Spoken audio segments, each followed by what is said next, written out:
সামনের মানুষটা এখন আর তোমার সাথে আগের মতো ভালো করে কথা বলতে চায় না, বারবার তোমাকে ইগনোর করেই যাচ্ছে। সবার সঙ্গে কথা বলছে, সবাইকে সময় দিচ্ছে, কিন্তু তোমার সঙ্গে কথা বলার সময় আসলে সে তোমার কাছে নতুন নতুন বাহানা দেখাচ্ছে, ইগো অ্যাটিটিউড দেখাচ্ছে। যখনই তুমি এই বিষয়ে তাকে কোনো কিছু বলতে যাচ্ছ, তখন সে তোমাকে বলছে যে এভাবে আমার সঙ্গে কথা বলতে ভালো লাগলে তুমি কথা বলো, তোমার যদি ভালো না লাগে আমার সঙ্গে কথা বলার দরকার নেই। আর আমরা এত বেশি ভয় পাই, আমরা ভয়ে মুখ বন্ধ রাখি, আমরা কোনো কিছুই বলতে পারি না। কারণ আমরা এটা মনে করি যে আমি যদি ওর কল রিসিভ না করি, আমি যদি ওর মেসেজে রিপ্লাই না দিই, তখন তো ওই মানুষটা আমার সঙ্গে পুরোপুরিভাবে কথা বলা বন্ধ করে দেবে, আমার জীবন থেকে দূরে সরে যাবে। এই ভয়ে সেই মানুষটা একটা কল করলে আমরা রিসিভ করে নিচ্ছি, একটা মেসেজ করলে আমরা রিপ্লাই দিয়ে দিচ্ছি। সোজা আঙুলে যখন ঘৃণা উঠবে তখন আঙুল বাঁকাতে হয়, এটা তো সবাই জানো। সেই মানুষটা তোমার সাথে যেমনভাবে করে যাচ্ছে তোমাকেও টিট ফর ট্যাট দিতে হবে। তো টিট ফর ট্যাট মানে এটাও নয় যে তুমি তার সঙ্গে ঝগড়া করবে, তার সঙ্গে রাগারাগি করবে, তাকে উল্টোপাল্টা কথা বলবে, এরকম নয়। কিন্তু তুমি এরকম কিছু কাজ তো করতে পারবে যেই কাজটা করলে সেই মানুষটা আবার তোমাকে সময় দেবে, তোমার সঙ্গে ভালো করে কথা বলবে।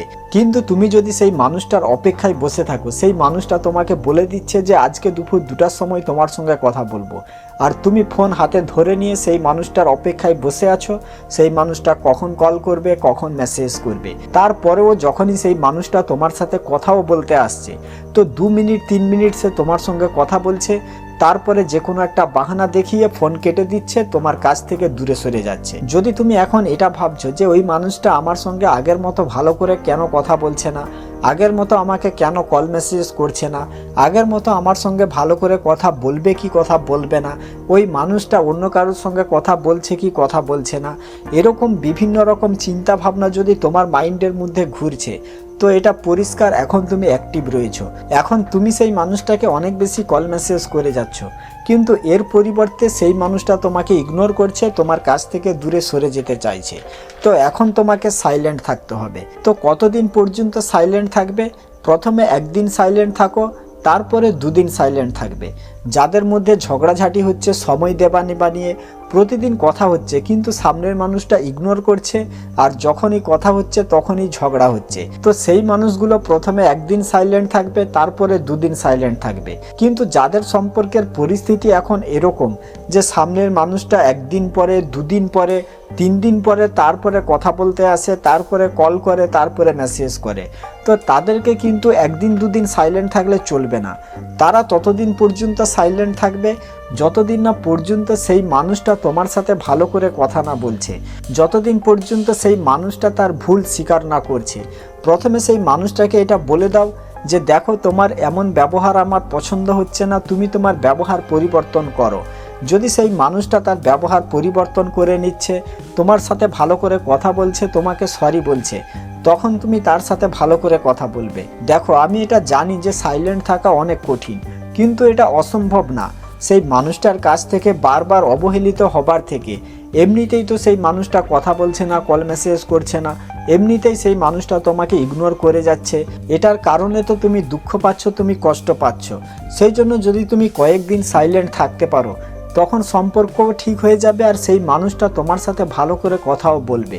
এমন ভয় মনের মধ্যে রাখলে চলবে না যে আমি যদি সাইলেন্ট হয়ে যাই ও অন্য কারোর সঙ্গে কথা বলতে শুরু করে দেবে, বা ও অন্য কোনো রিলেশনের মধ্যে চলে যাবে, বা ওই মানুষটা আমাকে পুরোপুরিভাবে ভুলে যাবে। এরকম ভয় মনের মধ্যে থাকলে তুমি সাইলেন্ট থাকতে পারবে না। তুমি বারবার সেই মানুষটাকে চেক করবে, বারবার তুমি তাকে কল করবে, বারবার তুমি তাকে মেসেজ করবে, আর এভাবে তোমার কোনো কিছুই লাভ হবে না। সেই জন্য সেই মানুষটা যেভাবে তোমার সাথে করে যাচ্ছে, তোমাকেও তার সাথে ঠিক তেমনই করতে হবে। এভাবে সাইলেন্ট থাকার পরে যখন সেই মানুষটা তোমার সাথে কথা বলতে আসবে, এখানেই তুমি সেই মানুষটাকে টিট ফর ট্যাট দাও, তার সঙ্গে মাইন্ড গেম খেলো। এখানে তুমি তার কাছে বাহানা দেখাও, তার কাছে নাটক করো। দেখো, আজকের দিনে তোমার সত্যিকারের ভালোবাসার মূল্য তো কেউ দেবে না। যত বেশি তুমি অভিনয় করতে পারবে, নাটক করতে পারবে, তত বেশি সেই মানুষটা তোমার জন্য পাগল হবে, তোমার সাথে ভালো করে কথাও বলবে। যখনই সে তোমাকে কল করবে, তোমাকে মেসেজ করবে, তখনই তার কাছে বাহানা দেখাও যে আমি ব্যস্ত আছি, কাজের মধ্যে রয়েছি, হঠাৎ করে আমার কাছে এরকম কিছু কাজ চলে এসেছে, আমি তোমার সঙ্গে বেশিক্ষণ কথা বলতে পারবো না।